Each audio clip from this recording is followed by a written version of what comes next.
전쯤 됐었던 것 같습니다. 2달 전쯤에 갑자기 아침에 자고 일어났는데 머리에 오토바이 그 헬멧 쓴 것처럼 그렇게 머리가 이렇게 무거운 거예요. 그래서 사람들이 말 소리가 잘 안 들려요. 그리고 또 내 말은 크게 들리는데 다른 사람들이 하는 말이 잘 안 들리는 겁니다. 그러다 보니까 어떤 문제가 생기는가 하면 찬양할 때 반주 소리도 안 들려.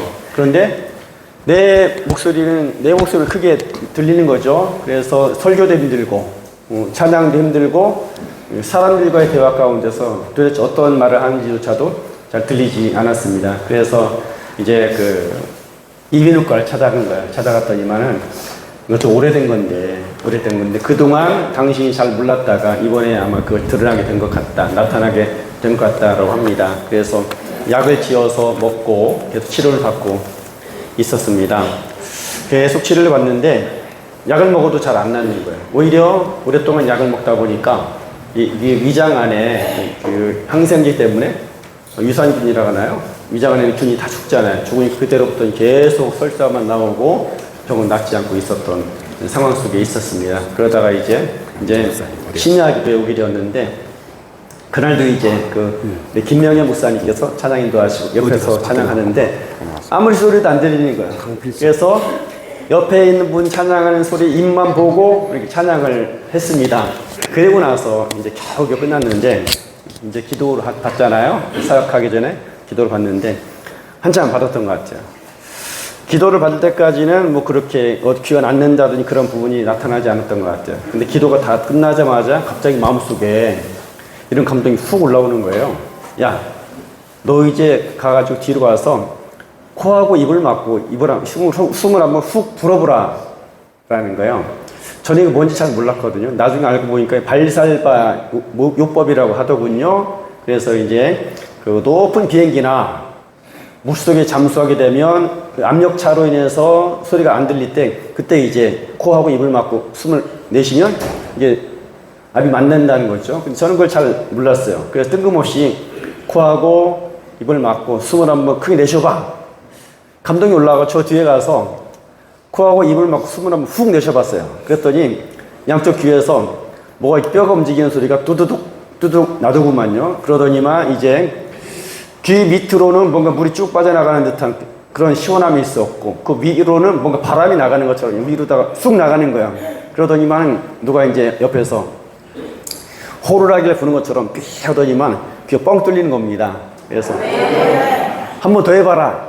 또 감동이 올라가서 한 번 더 했더니만 양쪽이 뻥 뚫려가지고 소리가 너무 잘 들리는 거예요.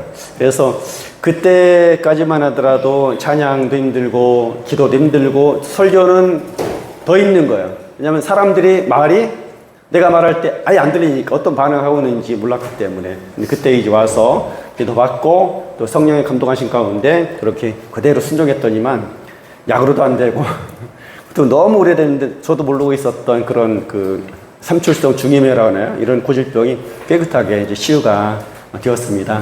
여러분 계속 오셔서 이제 뭐 저는 아주 작은 것이지만 하나님 이보다 더 큰 그 질병과 삶의 묶임과 결박을 파쇄하는 그런 은혜가 있을 줄로 믿습니다. 네, 그 짤막한 간증 나눴고요. 다음 기회가 되면 더 놀라운 간증으로 함께 나누도록 하겠습니다. 예. 네, 오늘은 우리 같이 말씀 나누기 전에요. 찬양을 하나 했으면 좋겠습니다. 하나님의 손은 쉼이 없네. 찬양을 먼저 드리고 같이 말씀 나누도록 하죠.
하나님의 손은 쉼이 없네.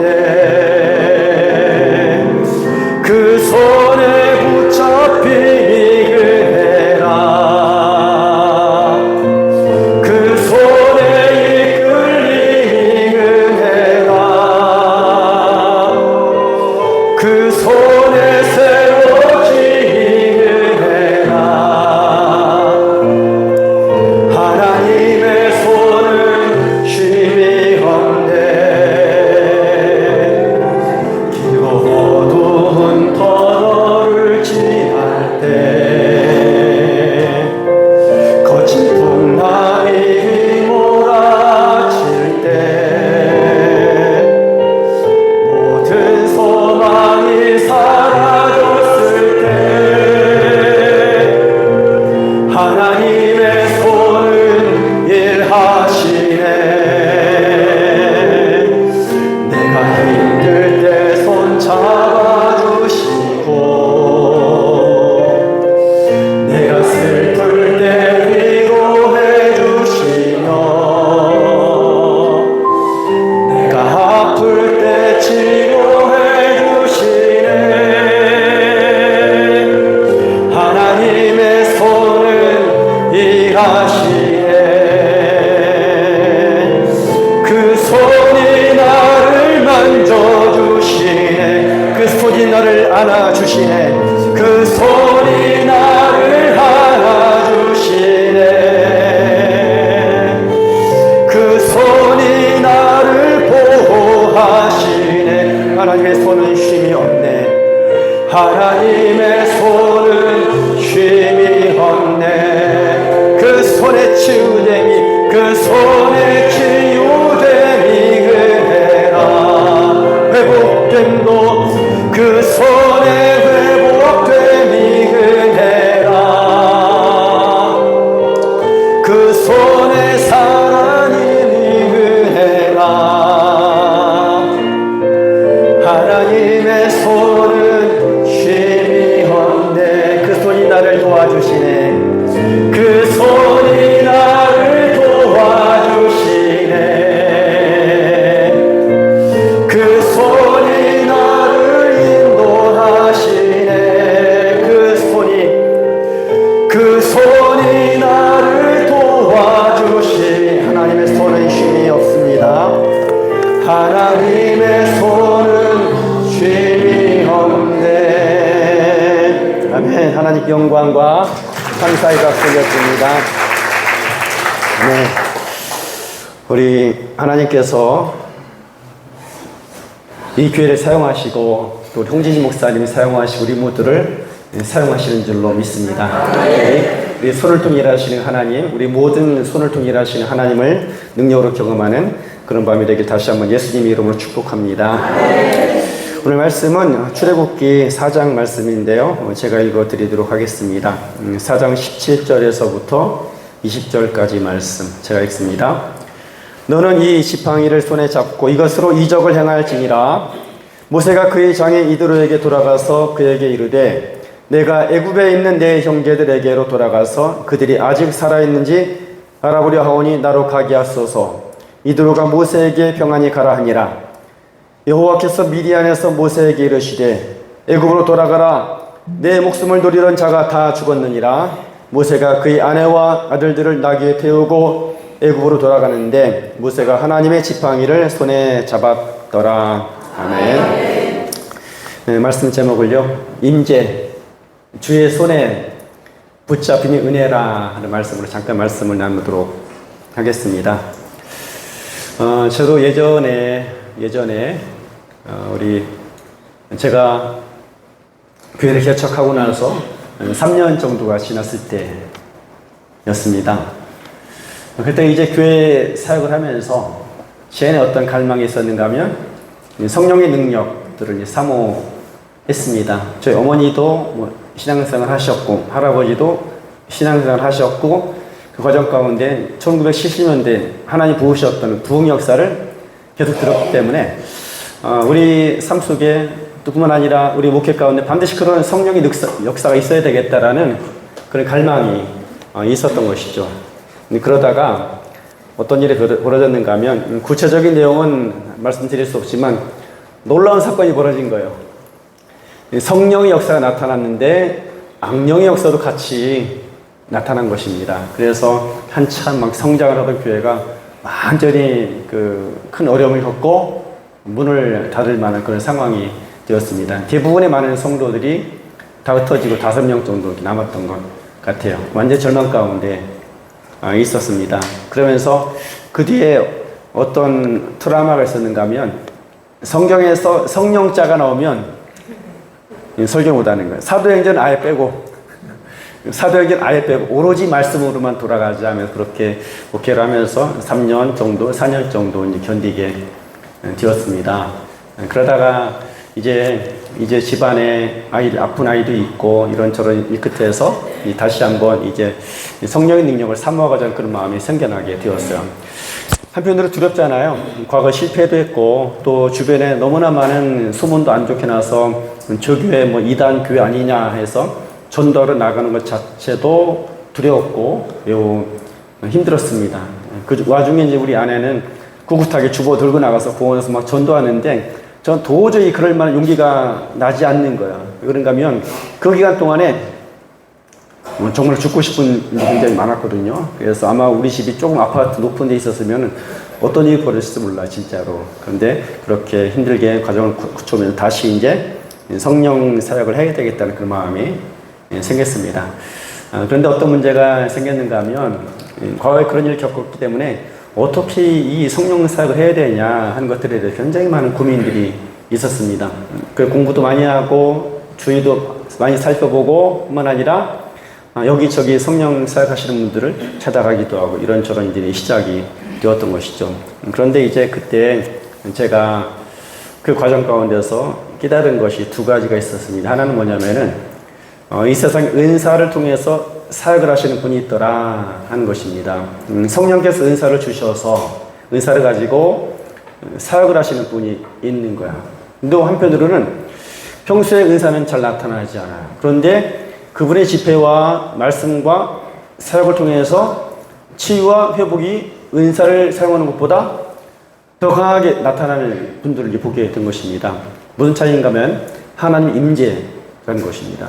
그래서 그때 경험하고 깨닫게 된 것이 은사로 사역하는 것이 있고 하나님의 임재를 통해서 하는 사역이 있구나 하는 것들을 깨닫게 되었습니다. 사실 과거에 제가 이제 그 교회에서 얼마 안 되어서 이제 성령 사역을 제 멘토 목사님하고 하면서 사역을 하다 어려움을 겪게 되었는데 사실 그때도 어떻게 보면 이런 문제죠. 은사 사역을 함에 있어서 문제가 이제 생겨나게 된 거야. 그래서 그때로부터 이제 은사 사역은 너무 위험하고 또 그런 부분에서 분별이 잘 안 되니까 어렵겠다. 그런데 어떤 사역을 해야 되느냐 할 때 하나님이 임재하신 가운데 하나님 임재로 하는 그 사역을 해야 되겠다는 그런 마음을 가지고 있었던 것입니다. 그렇게 해서 이제 뭐 기쁨의 교회도 오고 이렇게 여러저런 과정 가운데 있었는데 누구를 만났을까요? 예, 제가 월요일 교회 왔으니까 홍진희 목사님한테 좀 비벼야 되잖아요. 예, 누구를 만나느냐? 홍진희 목사님을 만난 거야. 이분의 이제 주특기가 뭐냐면 임재를 통해서 사역을 하고 하나님의 임재를 누리는 것들에 대해서 가르치고 하시더군요. 그래서 이제 같이 배우고 이제 동역하고 이제 협력할 부분이 있다 해서 같이 협력을 하고 있는 과정 가운데 있습니다. 아직까지는 그 목사님께서 기대하시는 만큼 그렇게 강한 임재가 찾아온 것 같지는 않아요. 그런데 어떤 일이 벌어지는가 하면 이제 제 안에 하나님의 힘이 능력이 들어오는 것들을 이제 경험하게 됩니다. 그리고 더 나가서 교회에서 이제 사역을 함에 있어서 과거보다 사역이 훨씬 더 잘 되는 거야. 한 분 한 분 붙잡아다 이제 사역을 하거든요. 그래서 이제 사역을 함에 있어서 예전에는 막 굉장히 오랫동안 해야만 됐던 것들을 이제 여기서 임재훈련과 이제 사역을 받으면서 훨씬 더 수월하게 사역이 되는 걸 볼 수가 있게 되었습니다. 제가 이제 여기서 말씀드리고 같이 나누고자 하는 것은 우리에게 있어서 하나님께서 우리에게 맡긴 사명은 무엇인가 하면 예수님 같은 사역을 하라 맡기셨다라는 것입니다. 그런데 우리에게 그 문제가 있죠. 어떤 문제가 있냐면 제가 배우고 듣기로는 모든 존재는 그 존재 이상의 삶을 살아갈 수 없는 거예요. 존재 이상의 삶을 살아갈 수 없다는 것입니다. 그리고 존재 이상의 일을 할 수가 없는 거죠. 인간은 인간이 하는 것만큼 하고 인간 이상의 일을 할 수 없다는 것이 하나님께서 주신 피조물에 있는 구현 법칙인 것입니다. 그런데 하나님께서 우리에게 맡기신 사명은 무엇인가 하면 예수님 같은 사역을 하라 하는 거예요. 예수님처럼 사역을 하라는 것이죠. 예수님 하시는 사역이 여러분 인간이 할 수 있는 사역인가요? 아니잖아요. 예수님 하신 사역 가운데 말씀을 가르치고 먹이고 하는 사역들을 위로하는 사역은 얼마든지 할 수가 있는 것입니다. 그러나 예수님 하셨던 사역 가운데 인간으로 도저히 할 수 없는 흉내조차 불가능한 일들이 예수님 정말 많이 하셨어요. 예수님 말씀하시기를 내가 한 일을 너희도 할 것이고 또 이보다 더 큰 일도 하리라는 것입니다. 반드시 해야 된다는 것이죠. 그런데 문제가 인간이 인간으로서 어떻게 자기 존재 이상의 일을 예수님 같은 그 사역을 할 수가 있겠습니까? 불가능한 거죠. 근데 이것을 가능하게 하는 힘이 있는데 바로 하나님의 임재하심이더라 하는 것입니다. 성령의 능력과 은사로 생각하는 거 매우 중요합니다. 왜냐하면 능력도 하나님이 주시는 것이기 때문이에요. 그래서 은사도 받고 능력으로 해야 합니다. 그런데 이보다 먼저 더 중요한 것이 있다면 하나님의 임재하심을 통해서 하나님의 임재가 행하시는 사역을 경험하고 이뤄가야 한다는 것입니다. 왜 그런가 하면 능력이라는 것은 하나님께서 주신 은사를 가지고 어떻게 보면 내가 쓰고 내가 사용할 수 있는 거잖아요. 그래서 많은 은사자들이 때로 이런저런 문제를 일으키는 이유도 뭐냐면은 하나님 주신 것들을 가지고 나의 의도대로 사용할 때 나타나는 문제가 되는 거죠. 근데 임재는 약간 달라요. 제가 이제 여기서 같이 목사님한테 말씀도 듣고 하는 과정 가운데 또 새롭게 확신하게 된 것이 무엇인가 하면 임재는 하나님께서 우리를 사용하는 것이다 라는 것입니다. 능력은 어떻게 보면 내가 하나님께로 받은 것을 도구로 연장으로 사용하는 것이기도 하지만 임재라는 것은 하나님께서 나를 사용하시는 것. 그러자면 내 삶을 붙드시고 나 연약하고 특별히 연약한 부분까지도 약점까지도 붙들어 사용하시는 것이 바로 하나님의 임재라는 것입니다. 그 하나님의 임재하심만이 사실 사람이 할 수 없는 일, 사람이 할 수 있는지 그 이상의 일을 할 수가 있더라 하는 것이죠.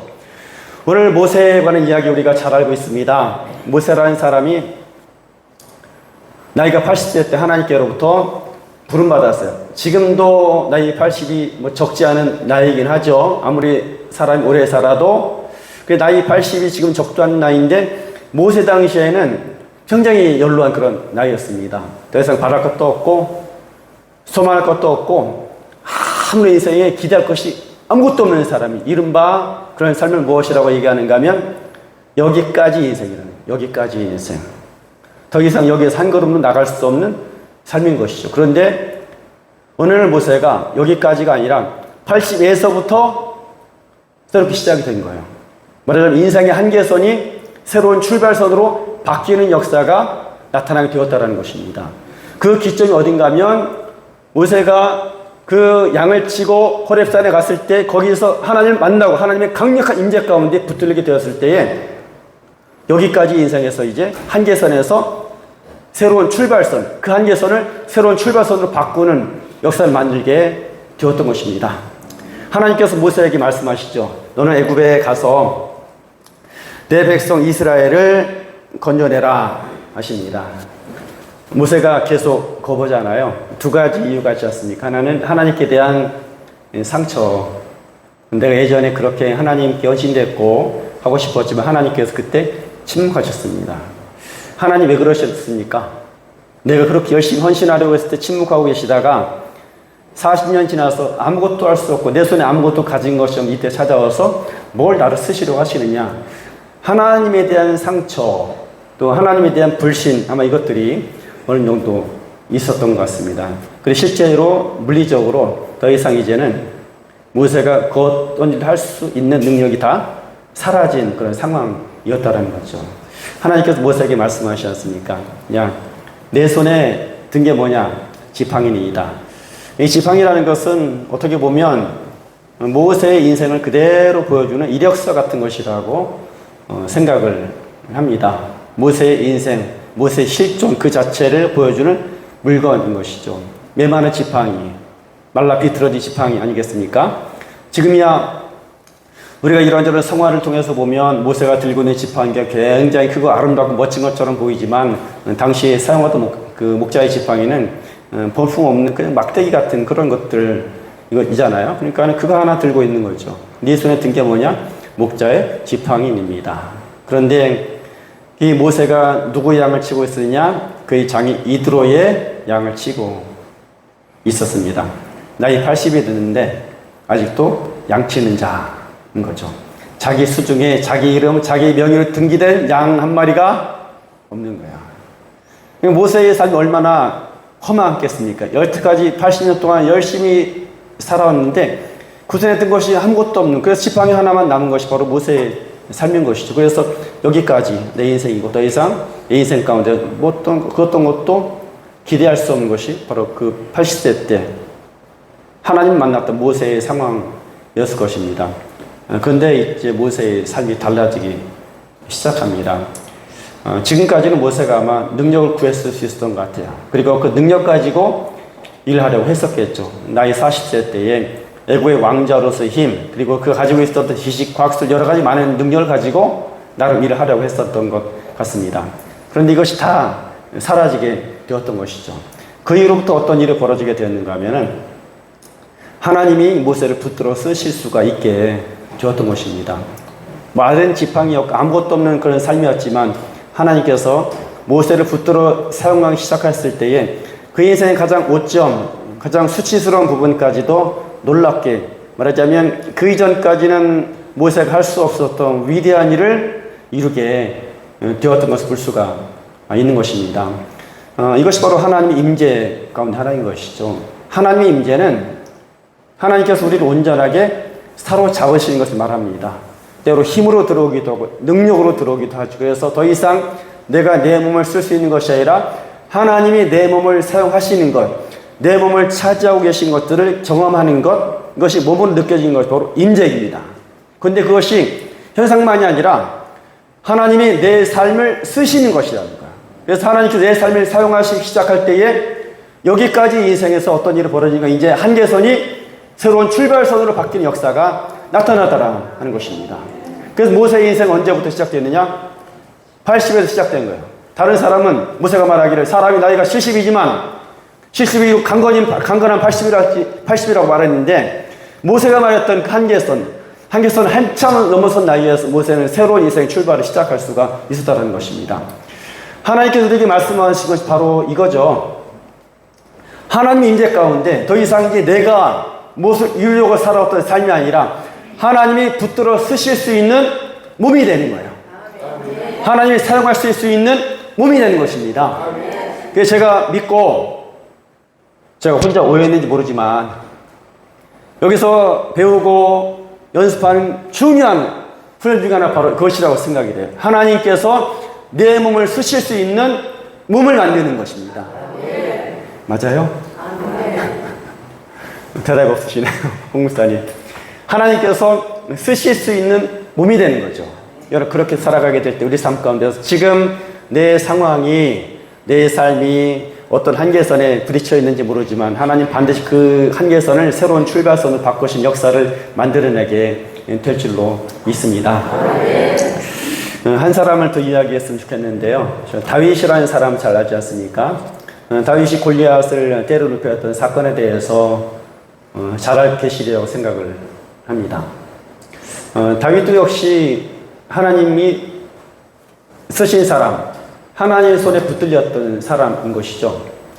저도 예전에 다윗에 대해 이야기할 때 다윗이 골리앗을 쳐서 쓰렸던 중요한 이유 중에 하나는 물맷돌을 워낙에 잘 던져서 그래서 그게 또 골리앗이 크니까 이마가 넓어가지고 관여에 꺼서 잘 맞았다. 뭐 그런 식으로 이렇게 저녁 이야기 들었던 것 같아요. 뭐 어느 정도 맞는 일리 있는 이야기이기도 하죠. 그런데 성경을 계속 보다 보니까 뭔가 약간 이상한 거예요. 왜 그런가 하면 사울 왕이 베냐민 지파 출신이잖아요. 베냐민 지파의 종족 특성이 있습니다. 왼손잡이가 많죠. 그런데 이것이 타고난 왼손잡이가 아니라 만들어진 왼손잡이입니다. 이 사람 누구냐? 한 손으로는 물매를 던지고 한 손으로는 방패를 잡고 싸움에 나가는 투척병, 물맷돌 특수부대가 엄청나게 많아요. 그래서 사사기 시절에 보면은 베냐민 지파 하나하고 이스라엘 11개 지파하고 싸움이 벌어졌잖아요. 근데 베냐민 지파한테 11개 지파가 완전히 크게 패배하게 됩니다. 그런가 하면 워낙에 전투에 능한 그런 지파였기 때문입니다. 거기에는 다른 지파에는 별로 없는 물맷돌 특수부대가 엄청나게 많았기 때문이에요. 사울이 전쟁을 벌일 때마다 자기네 지파 출신이 왕이었기 때문에 그들은 전쟁에 매일같이 전투에 동원이 됐던 사람인 것입니다. 그러면 물맷돌 돌 던지기 실력으로 따지면 사울의 물맷돌 부대하고 다윗하고는 한달하고 땅 차이죠. 더군다나 다윗은 그때까지 한 번도 전투를 경험해 본 적이 없었던 소년이었던 것입니다. 근데 그 소년이 나가서 어떻게 골리앗하고 물맷돌 잘 던진다고 해서 어떻게 골리앗하고 싸워 이길 수가 있겠습니까? 골리앗하고 안 싸워본 사람이 있었겠어요? 근데 이길 수 없었잖아요. 근데 그날 이 다윗이 골리앗과 싸워 승리할 수 있었던 이유가 뭐가 있었겠습니까? 하나님이 다윗의 손을 붙들어 쓰신 것입니다. 하나님께서 다윗의 물맷돌을 붙들어 쓰신 것이죠. 그랬을 때 어린 소년의 물맷돌이었음에도 불구하고 골리앗을 쳐서 쓰러뜨리는 놀라운 역사가 나타나게 되었던 것입니다.